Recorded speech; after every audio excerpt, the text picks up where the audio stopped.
사사기 3장 1절에서 6절까지 있는 말씀을 우리 함께 읽겠습니다. 여호와께서 가나안 전쟁을 알지 못한 이스라엘을 시험하려 하시며 이스라엘 자손의 세대 중에 아직 전쟁을 알지 못하는 자에게 그것을 가르쳐 알게 하려 하사 남겨두신 열국은 블레셋 5방백과 가나안 모든 사람, 시돈 사람과 바알 헤르몬 산에서 하맛 어귀까지 레바논 산에 거하는 휘 사람이라. 남겨두신 이 열국으로 이스라엘을 시험하사 여호와께서 모세로 그의 열조에게 명하신 명령을 들을 청종하나 알고자 하셨더라. 이스라엘 자손은 마침내 가나안 사람과 헷 사람과 아모리 사람과 브리스 사람과 히 사람과 여부스 사람 사이에 거하여 그들의 딸들을 취하여 아내를 삼으며 자기 딸들을 그들의 아들에게 주며 또 그들의 신들을 섬겼더라. 아멘. 앉으십시오. 오늘 약속의 땅 12번째 말씀입니다. 주만 바라볼지라 라는 제목으로 여러분과 함께 은혜를 나누겠습니다. 우리 제목을 한번 같이 읽어볼까요? 시작! 주만 바라볼지라. 아멘. 여러분, 요즘 20대, 30대 젊은이들을 MZ세대라고 부릅니다. MZ세대. 1980년부터 2000년대 초반에 출생한 세대를 말합니다. MZ세대는요, 디지털 네이티브들입니다. 이 얘기는 뭐냐면 디지털 환경에서 자란 세대라는 것이죠. 그래서 컴퓨터, 인터넷, 스마트폰과 같은 디지털 환경에 매우 익숙한 세대입니다. 반면에 저와 여러분 기성세대들은 MZ세대만큼 디지털 환경에 친화적이지 못합니다. 왜냐하면 기성세대들은 아날로그 세상에서 태어나 아날로그 세대를 살아왔기 때문입니다. 또한 MZ세대들의 특징이 있다면 개인주의적인 성향이 매우 강합니다. 과거 기성세대들은요, 회사에서 회식이 있다고 하면 회사의 업무의 연장으로 회식을 생각했습니다. 그래서 회식에 참석하기 싫어도 참석해야만 했습니다. 그것이 회사 문화였어요. 그러나 MZ세대는 그렇게 생각하지 않습니다. 개인적인 여가 생활을 매우 중요시합니다. 회식을 강요하면 저 선배는 꼰대야 라고 말하기도 합니다. 더불어 MZ세대의 특징은 현재지향적 성향이 매우 강합니다. 미래의 보상이나 과거의 전통보다는 현재의 가치와 경험을 더 중요하게 여깁니다. 그래서 MZ세대는 미래의 성공보다 현재의 행복을 선택합니다. 현재가 좋으면 좋은 거예요. 그런데요, 이런 MZ세대들은 우리 기성세대가 과거 경험하지 못했던 압도적인 위기의 시대를 직면했습니다. 예를 들면 2008년 세계 금융위기, 그리고 코비드19, 그리고 국가 분쟁으로 인한 미래에 대한 불확실성 등 그런 시대의 고난을 직격탄으로 맞은 아주 불행한 청춘의 시대들이었습니다. 그래서 미국 워싱턴 포스트지는 이들을 향해서 뭐라고 얘기했냐면 미국 역사상 가장 불행한 세대, 그렇게 명명하기도 했습니다. 오늘 본문에 보면 또 다른 불행한 세대가 등장하죠. 바로 가나안 땅에 정착한 이스라엘 백성들입니다. 사사기 2장 10절의 말씀을 한번 같이 읽어볼까요? 시작! 그 세대 사람도 다 그 열조에게로 돌아갔고 그 후에 일어난 다른 세대는 여호와를 알지 못하며 여호와께서 이스라엘을 위하여 행하신 일도 알지 못하였더라. 출애굽기부터 사사기까지를 살펴보면 이스라엘 백성을 3세대로 구분할 수 있습니다. 그러니까 애굽에서 탈출한 광야 1세대, 그리고 가나안 땅에 들어가 가나안 정복 전쟁을 한 2세대, 그리고 가나안 땅을 정복하고 가나안 땅에 정착한 3세대들입니다. 이제 1세대와 2세대가 죽어요. 그리고 무덤에 묻히고 이제 또 다른 3세대가 약속의 땅에서 살아가게 됩니다.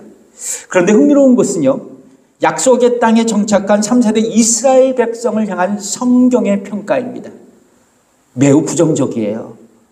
여러분, 방금 읽었던 사사기 2장 10절에 뭐라고 말씀하세요? 여호와를 알지 못하며 여호와께서 이스라엘을 위하여 행하신 일도 알지 못하였더라. 이스라엘 백성이 말이 됩니까? 이게요? 이 사실이 말이 돼요? 자, 여호와 하나님을 알지 못했다라고 말씀하고 있죠. 여기서 여호와 하나님을 알지 못했다라는 의미는 체험적인 관계를 통해 하나님을 알지 못했다라는 의미입니다. 그러니까 여러분, 애굽에서 노예 생활하던 자신들의 조상들을 구원하신 하나님의 은혜, 그리고 혹독한 광야에서 생존할 수 있도록 보살펴 주신 하나님의 선하심, 그리고 가나안 정복 전쟁에서 승리할 수 있도록 직접 싸우신 하나님의 역사를 실제로 이 이스라엘 백성 3세대 그들은 체험하지 못해서 하나님이 어떤 분이신지를 알지 못했다는 거예요. 여러분, 이해가 가십니까? 여러분, 신앙생활은요, 크게 두 가지가 있는 것 같아요. 하나는 뭐냐면 지식적인 신앙생활과 또 다른 하나는 실천적인 신앙생활입니다. 결론적으로 말씀드리지만 지식적인 신앙생활과 실천적인 신앙생활 모두가 중요하고 서로 보완적이어야 한다는 것이죠. 여러분, 지적인 신앙생활은 성경을 배우고 하나님을 아는 것입니다. 성경을 배우고 하나님을 아는 것. 그래서 호세아서 6장 3절에 상반절에 본 이 말씀이 있죠. 함께 읽어보겠습니다. 그러므로 우리가 여호와를 알자. 힘써 여호와를 알자. 좋은 말씀이죠. 그렇습니다. 우리는 성경을 통해 하나님께서 전지전능하시며 그리고 자비로우시며 동시에 공의로우신 분이시고 거룩한 분이신 것을 우리는 알 수 있습니다. 또한 하나님께서 우리를 구원하시기 위해서 창세전 우리를 선택하시고 예수님은 선택한 우리를 십자가에서 구원을 성취하셨고 성령님은 거듭남을 통해 우리에게 구원을 적용해 주셨다는 것은 성경을 통해 우리는 알게 되었습니다. 그래서 성경은 구원을 얻게 하는 지혜의 책입니다. 그래서 디모데후서 3장 15절에 이 말씀이 있죠. 읽어보겠습니다. 또 내가 어려서부터 성경을 알았나니 성경은 능히 너로 하여금 그리스도 예수 안에 있는 믿음으로 말미암아 구원에 이르는 지혜가 있게 하느니라. 성경에 뭐가 있다고요? 구원을 얻게 하는, 구원에 이르는 지혜가 있느니라고 말씀합니다. 그렇습니다. 우리는 성경을 읽고 묵상함으로 자신을 계시하신 하나님을 알게 되었고 구원에 이르는 지혜를 얻게 되었습니다. 그러므로 여러분, 우리는 성경을 읽고 공부해야 합니다. 그러나 여러분, 성경을 배우고 아는 것은 매우 필요하지만 우리가 신앙생활하는 데 있어서 머리로만 하는 것은 매우 어리석은 일입니다. 왜냐하면 우리는 자칫 가분수 그리스도인이 될 수 있기 때문입니다. 아는 것은 많은데 실제의 변화의 삶이 없이 살아가는 가분수 그리스도인이 되는 것입니다. 중요한 것은 이것입니다. 우리는 성경을 읽고 묵상하면서 성경의 가르침대로 실천하며 살아가야 합니다. 그래야 건강한 그리스도인으로 살아갈 수 있어요. 정상적인 신앙생활을 할 수 있다는 겁니다. 옆분과 인사하겠습니다. 정상적인 신앙생활 합시다. 단순히 머리로만 아는 지식적인 차원이 아니라 실제의 삶에서 말씀을 실천하며 신앙생활을 해야 한다는 것입니다. 여러분, 제가 예를 들어 볼까요? 우리는 성경을 읽고 공부하면서 하나님께서 거룩하신 분이시라는 것을 알게 되었습니다. 그런데 여기서 끝나는 게 아니에요. 여러분, 우리가 그 영적인 지식을 가지고 삶에서 실천하는 실제의 과정이 우리에게 필요하다는 것입니다. 내가 거룩하니 너희도 거룩하라는 그 말씀대로 내가 죄를 미워하고 거룩한 영향력으로 이 세상을 살아내는 것입니다. 여러분, 우리가 이런 지적인 신앙생활과 실천적인 신앙생활을 서로 보완하며 살아간다면 정말로 나의 삶에서 하나님을 체험할 수 있어요. 하나님을 알게 됩니다. 여러분, 믿으십니까? 여러분, A.W. 토저 박사는 이런 명언을 했어요. 하나님에 대한 지식은 머리로만 배울 수 있는 것이 아닙니다. 하나님을 아는 것은 그분과 교제하며 체험하는 일입니다. 그렇습니다.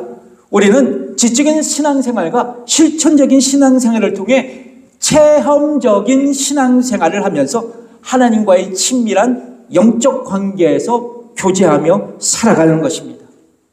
이것이 바로 우리가 하나님을 체험하는 것이고 하나님을 안다는 것입니다. 여러분, 하나님을 체험하고 있습니까? 여러분, 하나님을 아는 삶을 살아가고 있습니까? 그렇다면 우리는 체험적인 신앙생활을 해야 합니다. 우리 옆분과 인사할까요? 하나님을 체험하며 신앙생활 합시다. 아멘. 예. 그렇게 되길 바랍니다. 가나안 땅에 정착한 3세대 이스라엘 백성은요, 여호와를 알지 못했을 뿐만 아니라 여호와께서 이스라엘을 위한 그 행하신 일도 알지 못했다고 성경은 기록합니다. 여러분, 3세대 이스라엘 백성은요, 조부모, 부모로부터 과거 하나님께서 자신들의 선조들을 위해 놀라운 일들을 하셨다라는 그 이야기를 들었을 겁니다. 맞나요? 안 들었을까요? 들었어요. 그런데 그들은 하나님을 체험하지 않았어요. 자연히 그들은 하나님을 알지도 못했습니다. 말만 들었어요.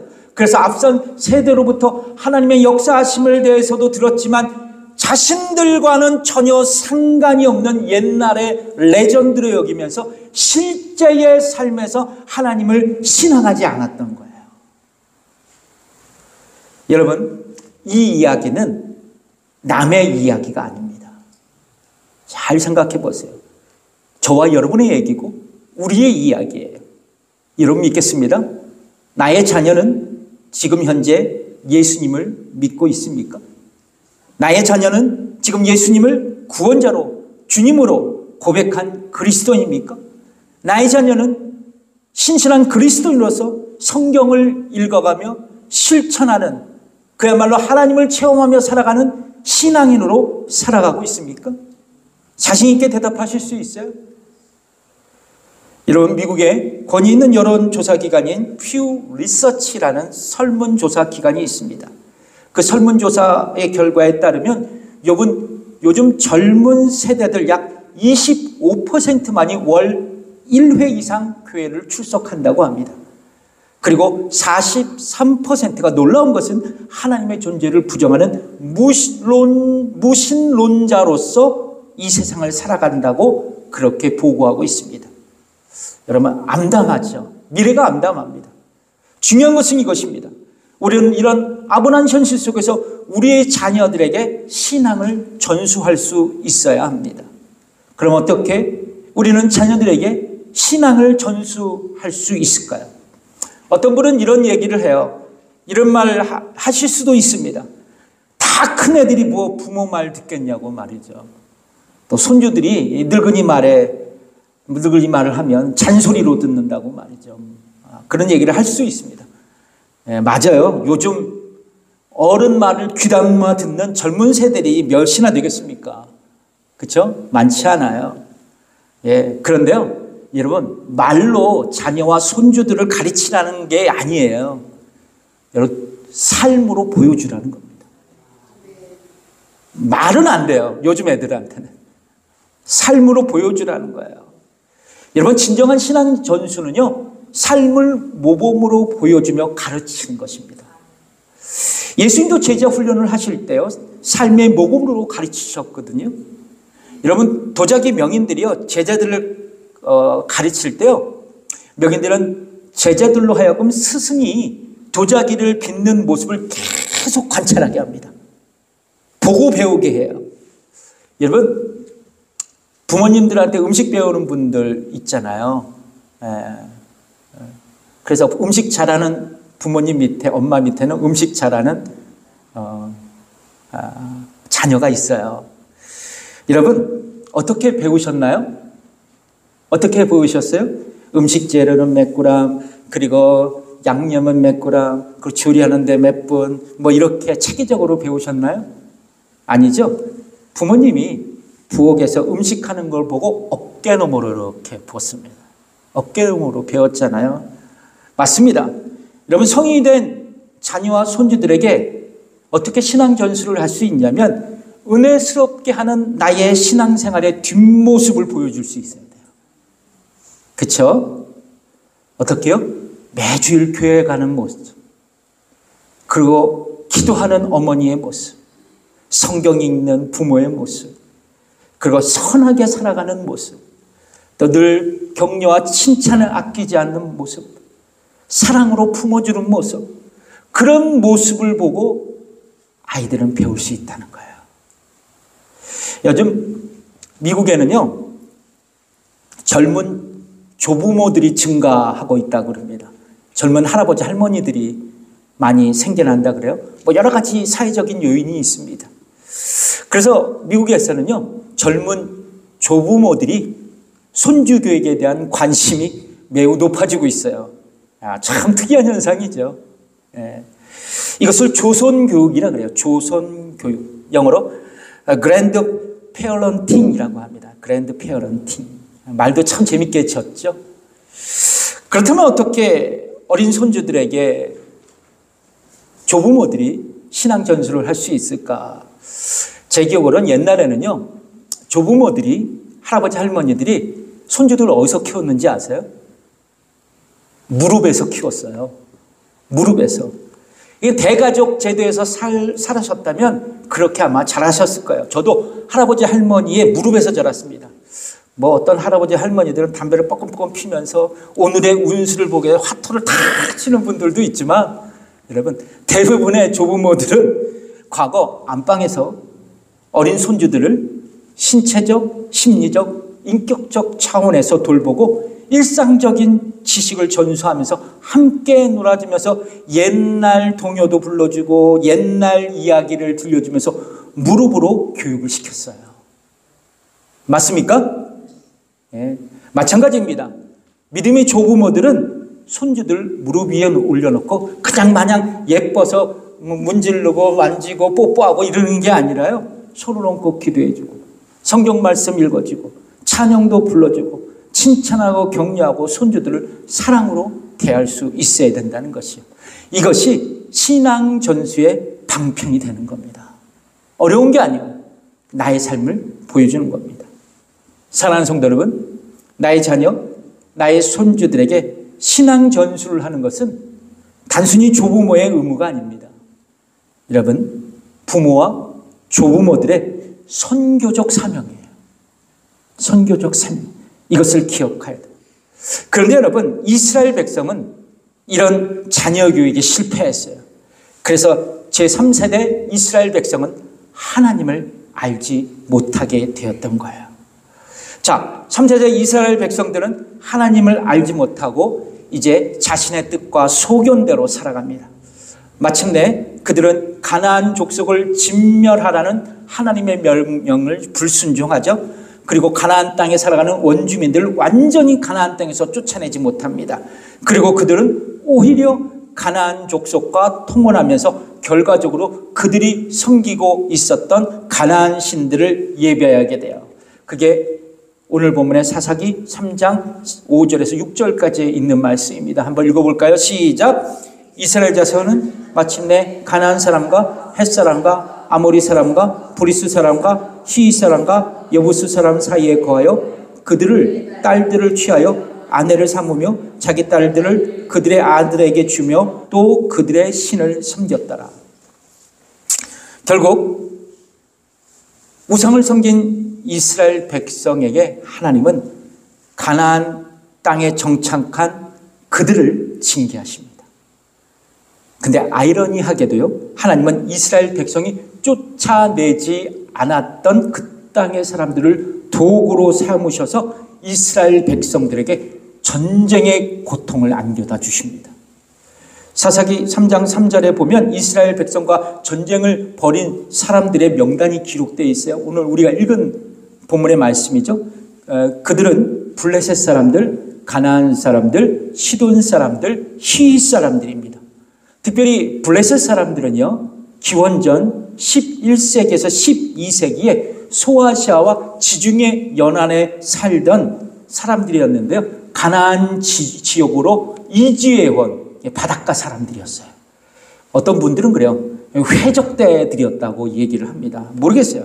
근데 이들은요, 청동기 문명에서 철기 문명으로 전환되어서 일찍부터 강한 철기 무기를 갖고 있었습니다.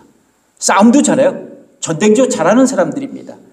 이들은 가나안 남쪽 해안에 있는 지역인 아스돗, 아스글론, 에글론, 가드, 가사 이 5 도시들을 중심으로 세력을 확장하면서 가나안 땅에 정착한 이스라엘 3세대 이 백성들에게 옆구리의 가시 같은 존재였어요.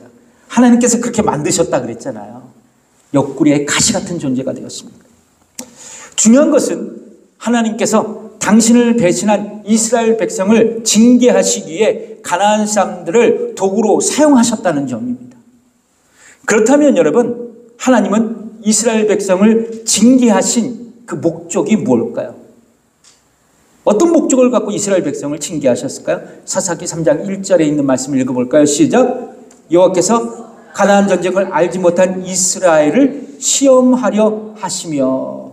그렇습니다. 하나님께서 배교한 이스라엘 백성을 징계하신 목적은요, 단순히 벌을 주시기 위함이 아니라 가나안 사람들과의 전쟁을 통해 다시 하나님을 붙들고 신뢰하며 그분을 알게 하시기 위함이셨어요.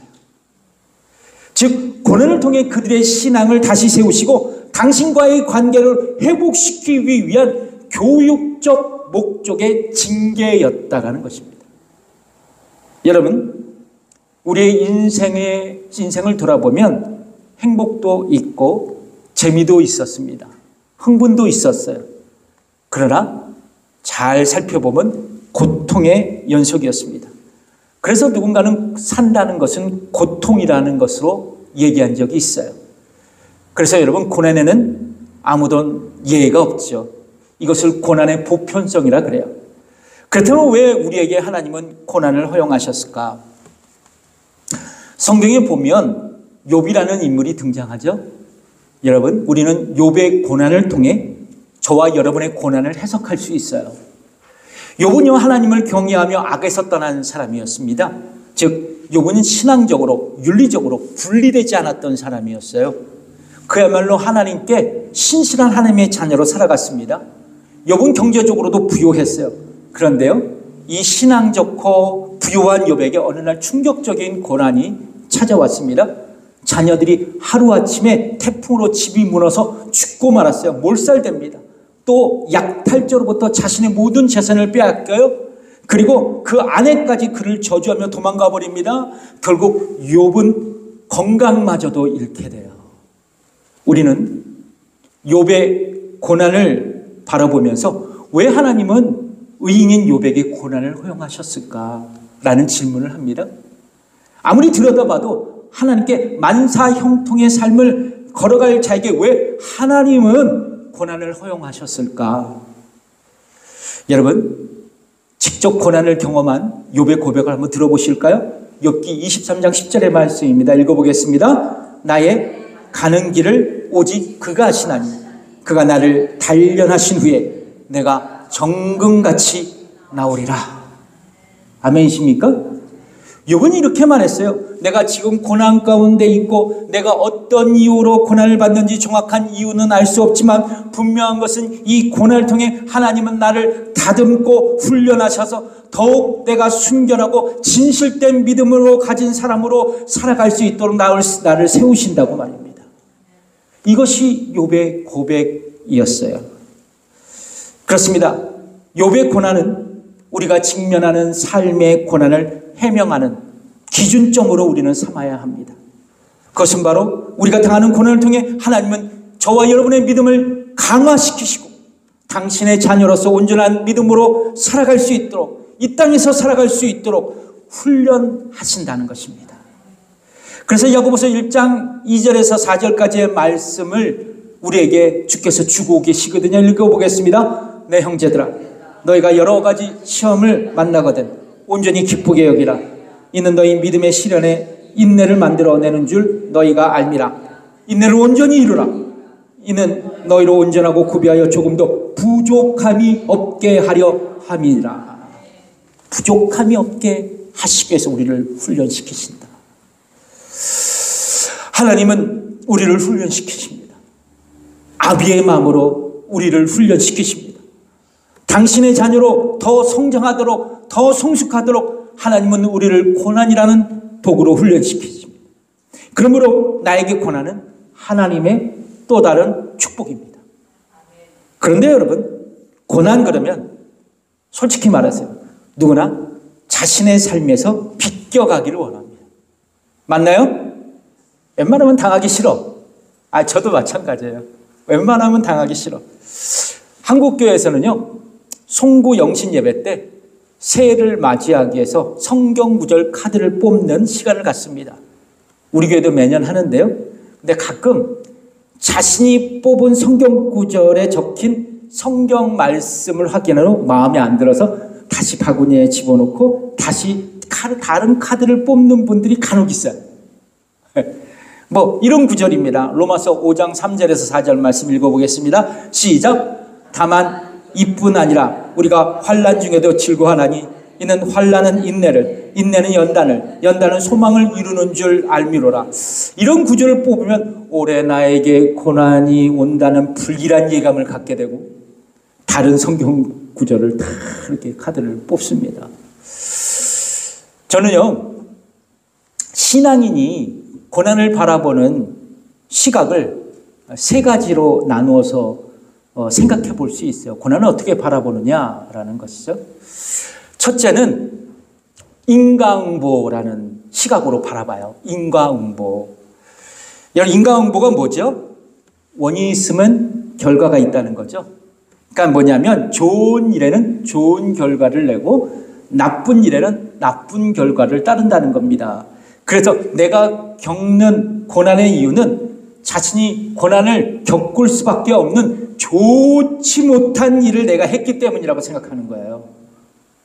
그러니까 여러분, 그럼 내가 고난을 당하면 내가 못된 짓 해서 이렇게 고난을 당한다고 생각한다는 거죠. 성경에 보면 욥이 고난을 당하잖아요. 그 친한 친구 엘리바스가 이런 공격을 합니다. 욥기 4장 7절에서 8절에 있는 말씀 읽어볼까요? 시작. 생각하여 보라. 죄 없이 망한 자가 누구인가? 정직한 자의 끊어짐이 어디 있는가? 내가 보건대 악을 밭갈고 독을 뿌리는 자는 그대로 거두나니. 여러분, 이 말의 의미가 뭔지 아세요? 한마디로 욥, 네가 고난을 당한 것은 네가 죄를 지었기 때문이야. 이 얘기하는 겁니다. 그래서 여러분, 이런 생각을 가지면 내가 고난을 당한 것은 하나님의 징계로 생각하는 거예요. 하나님의 징계로. 그래서 예전 생각 없는 권사님들이 계시거든요. 근데 참 시련 가운데 있는 성도들, 어려운 성도들 가서 뭐라고 얘기하면 위로하지 않고 당신이 하나님께 죄를 지었으니까 회개해! 막서 이렇게 생각 없이 막 하는 분들이 계셨어요. 우리 교회는 절대 이런 사람이 없어야 돼요. 비슷한 말이라도 하지 말아야 돼. 절대로 하지 말아야 돼요. 두 번째는 만사형통을 생각하는 분들이에요. 만사형통 사상. 제가 졌어요. 예수 믿으면 고난은 없다. 복 받는다라는 거죠. 교회를 다니면 만사형통. 그런데 여러분, 이런 생각을 가진 사람들은 자신에게 고난이 오면 누구부터 원망하는지 아세요? 하나님부터 원망하고 교회를 원망해요. 왜냐하면 기대가 큰 만큼 실망도 크기 때문입니다. 여러분, 고난이요, 분명한 것은 신앙과 관계없이 우리의 삶에서, 현장에서 찾아온다는 거예요. 이걸 분명히 생각하셔야 돼요. 그런데 여러분, 우리가 고난에 대해 가져야 할 성경적인 가치관이 있습니다. 어떤 거냐? 바로 고난은 하나님의 역설적인 사랑이라는 거예요. 하나님의 역설적인 사랑. 여러분, 우리에게 찾아오는 고난을 성경은 이렇게 말씀하고 있거든요. 히브리서 12장 6절에 있는 말씀입니다. 읽어보겠습니다. 주께서 그 사랑하시는 자를 징계하시고 그의 받으시는 아들마다 채찍질 하심이니라 하였으니. 그렇습니다. 하나님은 당신이 사랑하는 자녀에게 징계도 하시고 고난도 당하게 하신다는 것입니다. 왜냐하면 고난을 통해 당신의 자녀를 온전하게 만들고 당신의 자녀를 성장시키기 위한 그분의 섭리가 계셨기 때문에 그래요. 그래서 여러분, 나에게 다가온 고난은 저주가 아니라 도리어 나에게 유익이 된다고, 내가 고난을 통해 많이 배우게 되겠다고 고백할 수 있어야 돼요. 내가 저의 말일까요? 성경의 말입니다. 시편 119편 71절의 말씀이에요. 읽어보겠습니다. 고난은 당한 것이 내게 유익이라. 이로 말미암아 내가 주의 율례를 배우게 되었나이다. 아멘. 옆분과 인사하겠습니다. 많이 배우겠습니다. 많이 배우겠습니다. 고난을 통해서 배울 수 있는 거예요. 여러분, 요나를 기억하시죠? 요나는 하나님의 선교 명령을 어기고 느니웨로 가지 않고 정반대 다시스로 갑니다. 하나님은 다시스로 가는 요나를 풍랑을 만나게 하셨어요. 그리고 그를 물고기 뱃속에 갇히게 하셨습니다. 이후 니느웨의 성에서 회개의 메시지를 선포하자 그곳 백성들이 하나님께 회개의 눈물을 흘립니다. 이 모습을 지켜보던 요나는 적대 국가였던 니느웨의 성이 구원받는 것에 매우 불편해서 그는 니느웨의 성을 바라보는 곳에서 초막집을 짓고 박넝쿨 그늘 아래서 니느웨의 심판과 멸망을 기다리고 있었어요.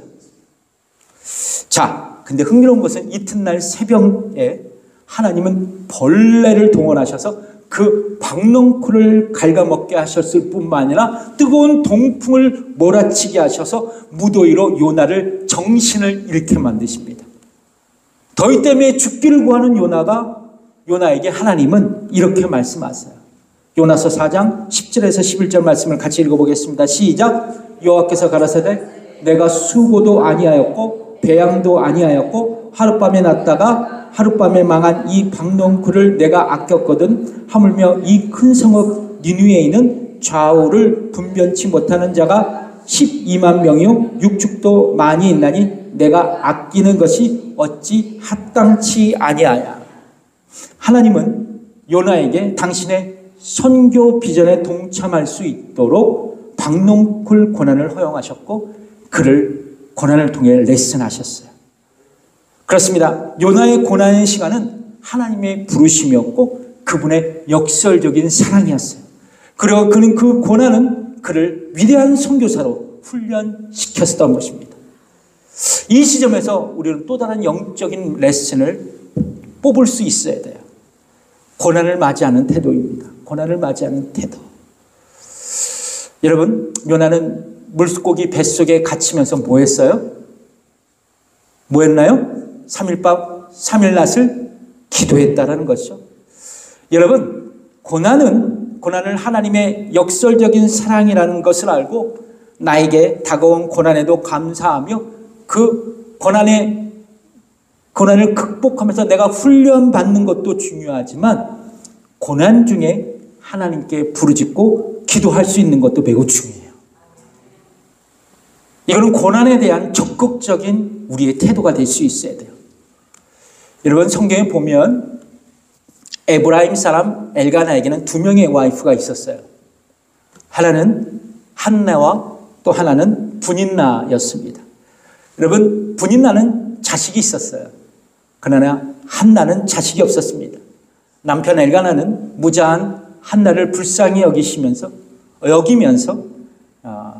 용돈, 그러니까 생활비를 갑절로도 주고 그녀를 아껴고 사랑했습니다. 그런데 이것을 지켜보던 분인나가 화가 나죠. 그래서 한나를 괴롭힙니다. 멸시해요.